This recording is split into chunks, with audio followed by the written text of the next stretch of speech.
बेटा last topic है chapter का, that is called investor education protection fund. इसका एक ओवरव्यू दे दूं छोटा सा, जो बच्चे डायरेक्ट इसको पढ़ रहे होंगे, कि कंपनियों को कंपनी डिविडेंड देने के लिए, अपन डिविडेंड चैप्टर पढ़ रहे हैं, डिविडेंड देने के लिए कंपनी का जो रेट ऑफ डिविडेंड होता है वो डिसाइड होता है मेरे बच्चे बोर्ड मीटिंग में। वहां रिकमेंड किया जाता है, बोर्ड रेजोल्यूशन पास किया जाएगा। ये हो गया नंबर 1। उसके बाद बच्चों उसका अप्रूवल लिया जाएगा एनुअल जनरल मीटिंग में। शेयर होल्डर उस पर रेजोल्यूशन पास करेंगे बच्चों, और एनुअल जनरल मीटिंग होने के 30 दिन के अंदर आपको वो डिविडेंड डिक्लेयर्ड भी करना होगा, देना भी होगा लोगों को। सही है? अगर आपने 30 दिन में वो पैसा नहीं दिया, डिक्लेयर्ड होने के 30 दिन के अंदर, इफ नॉट, तो उसमें ऐसा है अगले 7 दिन में, नेक्स्ट 7 डेज, वो पैसा चलेगा जाएगा एक अकाउंट में। इस अकाउंट का नाम है बेटा अनपेड डिविडेंड अकाउंट। ठीक है? कंपनी एक शेड्यूल बैंक में एक अलग से अकाउंट ओपन करेगी, वहां ये पैसा डाल देगी। ठीक है? कौन सा अमाउंट? Unpaid dividend.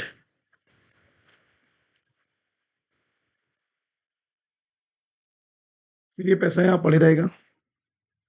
ये पैसा डालने के बाद हो गए 7 दिन, खत्म हो गए। अगले 90 दिन में कंपनी की जिम्मेदारी है कि जिन जिन लोगों के पैसे आपने नहीं दिए थे, आप उसको लेके एक स्टेटमेंट दे नेक्स्ट 90 डेज में। उनका नाम, एड्रेस, अमाउंट जो आपने अपनी वेबसाइट पे या गवर्नमेंट के द्वारा जो भी वेबसाइट दी होगी उस पर पब्लिश करें, उसको डिटेल्स लोगों को पता होनी चाहिए ना बेटा। सही है? फिर ये जो पैसा आपने यहाँ डाला था कहां पर बच्चे? बोलो यूडीए में, अनपेड डिविडेंड अकाउंट में। ये पैसा मैक्सिमम वहां पड़ा रहेगा 7 साल तक, अगर कोई क्लेम नहीं करता है तो। अगर कोई क्लेम नहीं करता है, क्लेम अमाउंट फ्रॉम यूडीए कितने साल तक पड़ा रहेगा वहां? Up to 7 years। वो 7 days के बाद है ना, 7 दिन के बाद। 7 साल तक भी किसी ने क्लेम नहीं किया, अगर पैसा, हो सकता है ना मर गया हो शेयर होल्डर, भूल गया हो, घूम गया हो, बहुत सारी चीज हो सकती है यार, तो ये ट्रांसफर हो जाएगा एक अकाउंट में जिसका नाम है IEPF, सरकारी अकाउंट है, that is investor education protection fund. अब उस अकाउंट में गया हुआ पैसा, पैसे के साथ क्या होगा वो मैं आपको पढ़ाने वाला हूँ। शेयर होल्डर यहां से भी क्लेम कर सकता है, नेसेसरी डॉक्यूमेंट्स और प्रूफ शो करके उसके रिप्रेजेंटेटिव भी क्लेम कर सकते हैं। तो हम लोग पढ़ते हैं सेक्शन 125 क्या कहता है बच्चों। ठीक है, पहले हेडिंग पढ़ लेंगे मेरे साथ में सब लोग क्लास में। क्या लिखा है? Investor education and protection fund, it is a fund made by government to protect investors. The money comes from, जो पैसा पड़ा हुआ था अकाउंट में 7 साल तक, जिसको हम अनक्लेम अमाउंट बोलते हैं, क्योंकि पेड तो हो गया था ना, इसलिए अनपेड नहीं बोलते उसको। 7 दिन बाद पेड तो हो ही गया था ना, 7 दिन के अंदर, सॉरी। इसको आप इन्वेस्टर की एजुकेशन पर, उसको एजुकेट करने के लिए, उसको अवेयर करने के लिए, उसको मॉनेटरी प्रोटेक्शन देने के लिए ये अकाउंट बनाया गया है। ये आइडिया है इसका, समझते हैं?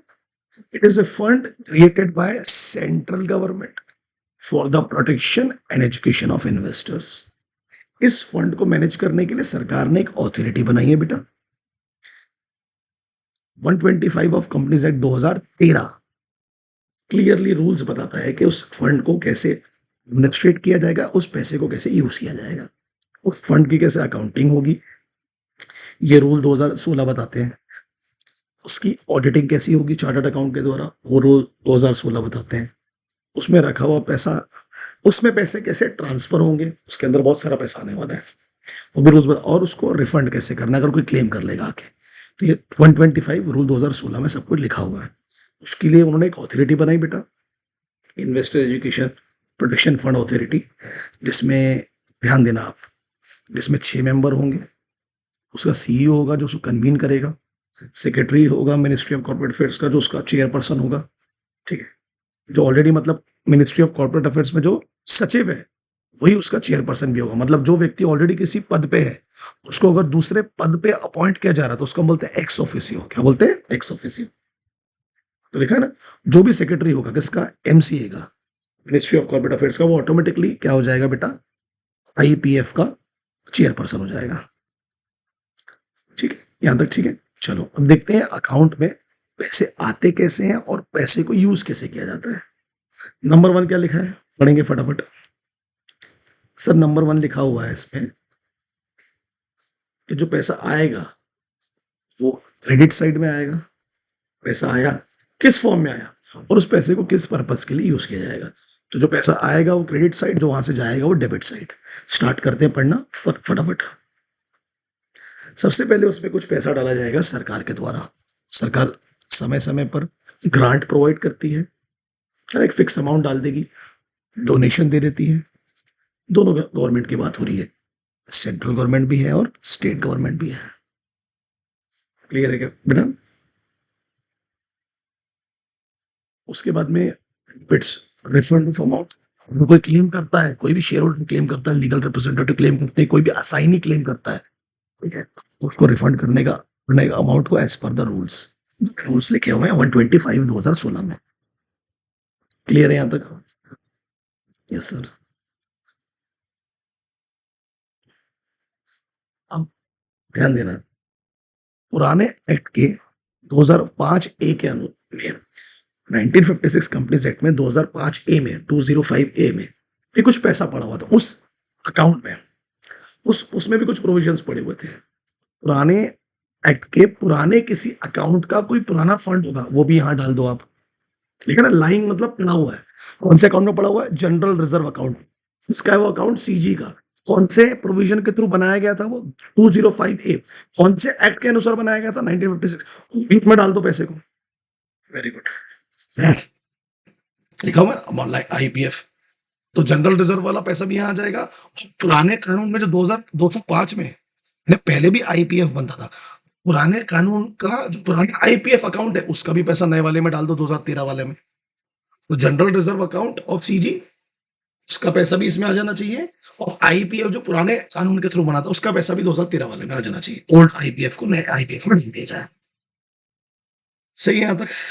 नेक्स्ट, जो पैसा पड़ा हुआ है, सरकार बेवकूफ तो है नहीं, बोले इतना सारा पैसा पड़ा हुआ है, ठीक है, लोगों की अवेयरनेस के लिए खर्च करना है, एजुकेशन के लिए खर्च करना है, बट उससे कुछ पैसा भी कमाया जाए। तो सरकार क्या करती है, उसको कहीं ना कहीं इन्वेस्ट कर देती है।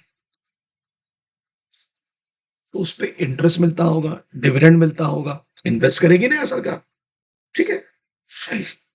तो बिल्कुल वो भी आएगा इसका क्रेडिट साइड में। तो यहाँ पर लिखा हुआ है एजुकेशन के लिए, अवेयरनेस के लिए। क्लियर है? मान लेते हैं किसी शेयर होल्डर को कंपनी के खिलाफ डिविडेंड क्लेम करने के लिए लीगल सूट फाइल करना पड़ रहा है ना। अब वो शेयर होल्डर क्लास में है, क्लास का मतलब होता है ग्रुप ऑफ शेयर होल्डर्स हैं, इसको क्लास एक्शन कहते हैं हम लोग।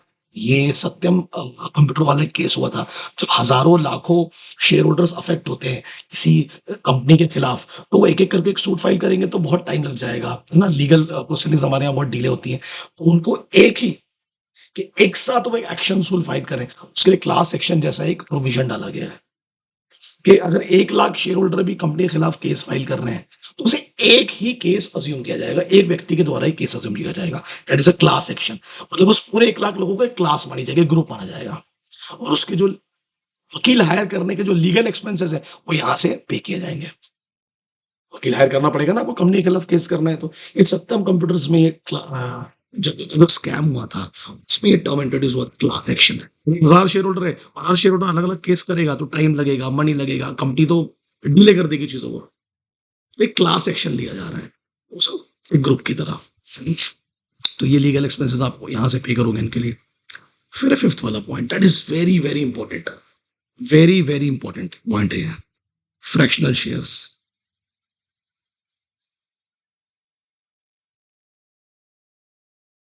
देखो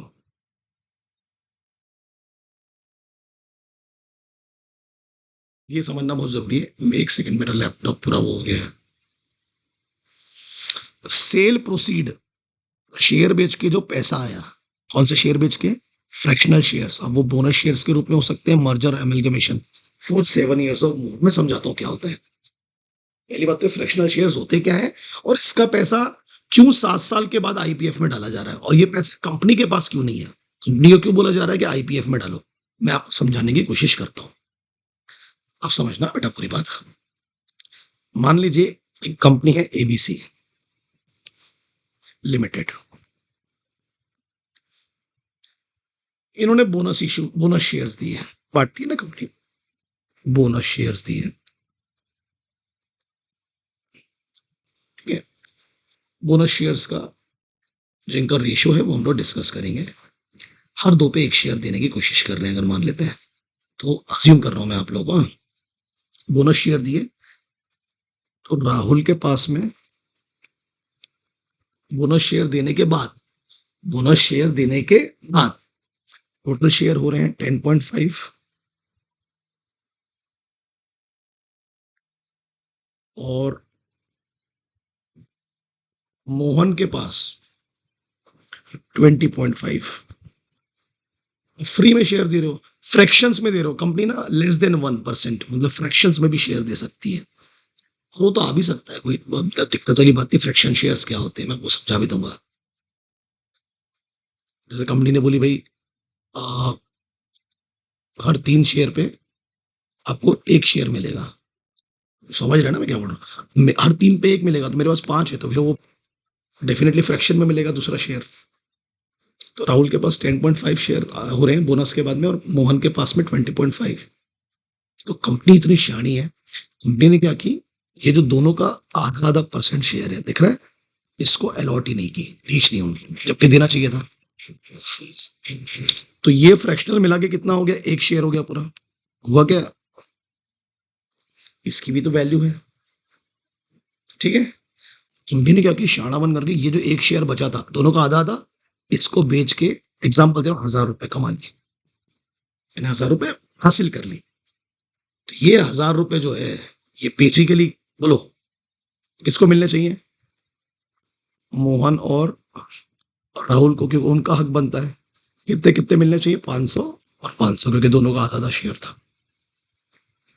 तो ये पैसा आपने उनको नहीं दिया तो अब कौन सा रूल आ जाएगा, कौन नहीं दिया तो एक काम करो यूडीए में डाल दो। व्हाट इज यूडीए बोलो, अनपेड डिविडेंड अकाउंट। वहां कितने साल तक पड़ा रहेगा, 7 साल। किसी ने क्लेम नहीं किया तो कहां आ जाएगा, IEPF. That is the logic. Fractional shares होता है ना, बच सकता है ना फ्रैक्शनल शेयर्स, क्यों नहीं बच सकता। और फ्रैक्शनल शेयर्स इशू कर सकती हैं कंपनियां, सेक्शन 63 जो है कंपनीज एक्ट का वो बोनस शेयर्स के लिए बोलता है, ठीक है। वेयर किसी के पास 5 शेयर है मान लो, है ना, आपने बोला भाई इसके आधे शेयर मिलेंगे, तो इसके आधे कितने होंगे, 2.5, टोटल कितने होंगे आपके पास 7.5। तो कंपनी हो सकता है आपको 7 ही शेयर दे, ये 0.5 आपका हक बनता है कि नहीं बनता है। और कंपनी इसको कहीं और सेल करके पैसा इकट्ठा कर रही है तो वो आपका हक है, वो आपको मिलना चाहिए।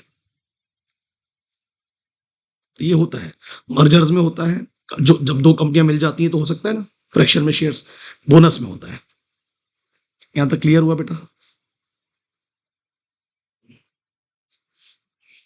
और एक एग्जांपल दे देता हूँ, 2 कंपनियां हैं फॉर एग्जांपल के तौर पर, एक कंपनी का नाम है बच्चे एबीसी लिमिटेड, दूसरी कंपनी, और वो एक कंपनी में मर्ज हो रही है, एग्जांपल ले लेता हूँ, एक्स वाई जेड में मर्ज हो रही है,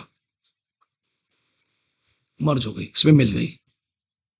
अब हुआ क्या, बी लिमिटेड, ध्यान देना, इस कंपनी के हर 2 शेयर पे वो एबीसी वालों को 3 शेयर दे रही है, मतलब बोलता है मेरे 2 शेयर पे इनको 3 शेयर मिलेंगे, सही है ना, 2 पे 3, 2 पे 3। तो मिस्टर राहुल वापस आ गए, इनके पास है टोटल 5 शेयर्स। तो आपको पता है 1 2 पे 3 मिल जाएंगे, फिर 2 पे 3 मिल जाएंगे, एक तो इस पे आधा देना पड़ेगा तो 1.5 हो जाएगा। समझा मैंने क्या बोला, टोटल शेयर कितने हो जाएंगे इसके पास में, बोलो 7.5 होंगे कि नहीं होंगे, 7.5, बिल्कुल सर। तो ये आया ना फ्रैक्शन 0.5 का, तो ये आपको देना पड़ेगा उसको, नहीं दोगे तो बाद में उस पर डिविडेंड देना पड़ेगा, और वो डिविडेंड यूडीए में पड़ा रहेगा, 7 साल बाद फिर इधर आ जाएगा, ठीक है, क्लियर है। मर्जर्स में होता है ना, वीआई में हुआ होगा अपन अज्यूम करते हैं, ये भी आ गया आपका, क्लियर हो गया, यहां तक समझा बेटा। है ना? कलेक्टिवली अगर शेयर होल्डर कोई एक्शन ले रहे हैं ना, that is called class action. उसके लीगल एक्सपेंसेस आईपीएफ से बियर किए जाते हैं, कलेक्टिवली शेयर होल्डर का कोई एक्शन ले रहे हैं तो। यहाँ तक क्लियर हो गया कि आप लोगों को? अरे बोलो भाई, फिर आगे बढ़ूंगा ना मैं। और लास्ट है disgorgement. Disgorgement, disposal of security, fraud related activity. इसका सिंपल मतलब है गलत तरीके से कमाया हुआ बेनिफिट। जिस व्यक्ति ने भी गलत तरीके से बेनिफिट कमाया उससे वो पैसा निकलवाना, डिस्पोज करवाना, डिस्कॉर्ज करवाना, वो पैसे को आईपीएफ में डाल देना, इन्वेस्टर के ऊपर खर्च करना। सिंपल है। एक मिस्टर एक्स है, हाँ, उसने फ्रॉड करके शेयर हासिल किया। क्या करके? तो जो भी कॉम्पिटेंट ऑथोरिटी होगी, कोर्ट होगा, उसने उसके फ्रॉड को पकड़ लिया। तो पकड़ने के बाद क्या करते हो आप? जो भी व्यक्ति गलत तरीके से शेयर, उसके शेयर को आपने सेल कर दिया, मान लेते हैं। सेल करने पर मान लेते हैं पैसा आया, तो वो पैसा डेफिनेटली इसका तो था नहीं, कंपनी का भी नहीं है। अरे बोलो कम ऑन। तो पैसा आईपीएफ में चला जाएगा और इन्वेस्टर एजुकेशन फंड के लिए यूज होगा। फिर बाकी ये तो तुम लोगों को पता ही है, 7 साल बाद ये चले जाएगा अनपेड डिविडेंड, ये भी चल जाएगा। जो एप्लीकेशन मनी है, ध्यान देना, मैं बताता हूँ आपको। तुमने पढ़े ना कि कंपनियां जब शेयर इशू करती हैं, याद आ रहा है बेटा आप लोग कुछ? सबसे पहले हम उसमें पे करते हैं कंपनी को एप्लीकेशन मनी।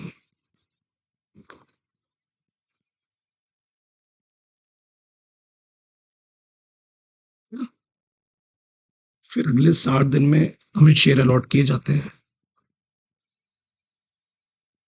फिर हम पे करते हैं अलॉटमेंट मनी। मान लो आपको अगले 60 दिन में कोई शेयर नहीं मिला, नो अलॉटमेंट, तो नेक्स्ट 15 डेज में एप्लीकेशन मनी रिफंड करना होगा।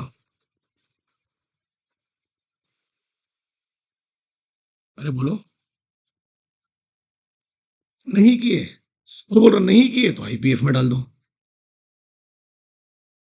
नहीं किए तो आईपीएफ में डाल दो, है ना? रिफंड करने के लिए, समझ में आ रहा है ना क्या बोल रहा हूँ आपको मैं? ये सब चीजें आप लोगों को याद रखनी होगी। कहाँ डाल दो? और आईपीएफ में डाल दो। 7 साल तक पड़ा रहेगा। अगर रिफंड नहीं किए तो ये भी यूडीए में चले जाएगा, एग्जाम्पल ले लेता हूँ मैं, है ना? और फिर उसके बाद 7 साल तक पड़ा रहेगा, फिर आईपीएफ में चले जाएगा, है ना? 60 दिन में अगर अलॉटमेंट नहीं करोगे तो अगले 15 दिन में एप्लीकेशन मनी देना होगा। नहीं दिए, 15 दिन बाद फिर अगले 7 दिन में आप वो पैसा डाल दो यूडीए में, वो 7 साल तक पड़ा रहेगा, फिर उसके बाद आईपीएफ में चला जाएगा। ये 7 साल वाला रूल यहाँ पर भी आएगा। सही है? ये लिख लेना आप लोग सब लोग ना, 7 साल यूडीए, 7 साल, फिर कहाँ चले जाएगा? आईपीएफ। ये सब अमाउंट है, भूलना नहीं है आप लोगों को। मैच्योर डिपॉजिट्स, डिबेंचर्स, ये हर वो पैसा जो कंपनी को देना था कंपनी ने नहीं दिया, ये 7 साल तक पड़े रहेंगे, है ना? क्लियर है क्या? और ये पैसा चले जाएगा फटाफट, कहाँ चल जाएगा बेटा? आईईपीएफ में, है ना? आप डिबेंचर देने वाले थे, या तो आपने दिए नहीं, सामने वाले ने मांगा नहीं, आईपीएफ में दे दो। आप प्रेफरेंस शेयर्स को रिडीम करने वाले थे, आपने दिया नहीं या उसने मांगा नहीं, आईपीएफ में डाल दो। सिंपल है। ये डेबिट साइड है, आप लोगों को पता है बहुत अच्छे से। क्लास एक्शन समझा आप लोगों को? ये चौथा वाला पढ़ लेते हैं, खत्म हो जाएगा almost. Distribution of sale proceed from sale of acquired, वो तो मैंने अभी पढ़ा भी दिया आपको। तो जब अपन ने छीने उससे शेयर, ये जो इससे शेयर छीने अपन ने एक्स से, तो याद है उसका जो पैसा आया वो भी आईपीएफ में डाल देना, क्या अपने खर्च करना पड़ेगा ना अपने उस पैसे को, है ना? डिस्ट्रीब्यूशन कर दो, बांट दो उस पैसे को जो आपको हासिल हुआ शेयर बेच के। बांट दो मतलब लोगों को दे दो, मतलब डेबिट हो जाएगा, इनके ऑर्डर पे बांटना पड़ेगा आपको। और कोई पर्पस है जो आपको सीजी और एनसीएलटी समय समय पर बताएंगे। हो गया? क्लियर हो गया आप लोग? ये डेबिट साइड है, ये क्रेडिट साइड है। एक बार रिपीट कर लें, क्रेडिट साइड में क्या है? सरकार के द्वारा दिया हुआ ग्रांट और डोनेशन। सरकार के पुराने एक्ट में जनरल रिजर्व अकाउंट में 205 ए में जो पैसा पड़ा हुआ था वो भी इस नए आईपीएफ में ट्रांसफर हो जाएगा। पुराने आईपीएफ, पुराने एक्ट के पुराने आईपीएफ में पड़ा हुआ पैसा नए आईपीएफ में, नए एक्ट में आ जाएगा। इन्वेस्टमेंट किए थे आईपीएफ अकाउंट से, तो वो इन्वेस्टमेंट जो इंटरेस्ट और डिविडेंड के रूप में वो भी आईपीएफ में आएगा। कंपनी ने जो फ्रैक्शनल शेयर्स बेच के पैसा कमाई थी, उस पैसे को आपको बोलो वो हक किसका है? शेयर होल्डर्स का है, जो उनको मिलना चाहिए था, नहीं दिया। यूटीए में डालो, पड़ा रहेगा, 7 साल बाद यहाँ आ जाएगा। फ्रॉड करके अगर शेयर हासिल किया है तो तुमसे हम पैसा ले लेंगे, उस पैसे को आईपीएफ में डाल देंगे और वही पैसा फिर डिस्ट्रीब्यूट भी कर देंगे, तो क्रेडिट भी हो जाएगा, डेबिट भी हो जाएगा। फिर ये कुछ ट्रांसफर्स हैं जो 7 ईयर्स बाद होते हैं। एक अनपेड डिविडेंड अकाउंट में पैसा, फिर एप्लीकेशन मनी में बताया मैंने आप लोगों को, 60 दिन में अलॉटमेंट अगर नहीं हो तो अगले 15 दिन में वापस करना होगा, नहीं गए तो अगले 7 साल तक वो यूटीए पे पड़ा रहेगा, फिर वो आईपीएफ में आ जाएगा। सेम इसमें भी ये होगा, इसमें भी यही होगा। क्लियर है? अरे बोलो कमॉन यार। ये आईपीएफ के डेबिट्स और क्रेडिट्स एग्जांपल्स हैं आपको समझने के लिए, इजी अंडरस्टैंडिंग के लिए। मेरा काम है आपको कंसेप्ट पढ़ाना, मैंने आपको पढ़ा दिया। क्लियर? और ये जो मैंने लिखा है, मैं उम्मीद कर रहा हूँ आप ये सब लिखेंगे। ये एक एग्जांपल बोनस वाला था, सही है? ये मैंने बोनस वाला एग्जांपल दिया आप लोगों को, सब ये सब लिखेंगे, सुनते आराम से। ये तो पुराना रिवीजन करवाया बेटा मैंने आप लोगों को। ये मैंने आप लोगों को एक मर्जर और एमलगमेशन वाला एग्जांपल दिया, और ये मैंने एक आपको एप्लीकेशन मनी वाला बताया। Okay done. चलो बेटा, मेरे को बता देना आप अगर आपको समझती चीजें। कोई भी डाउट होगा तुरंत पूछना, चैप्टर खत्म। Take care.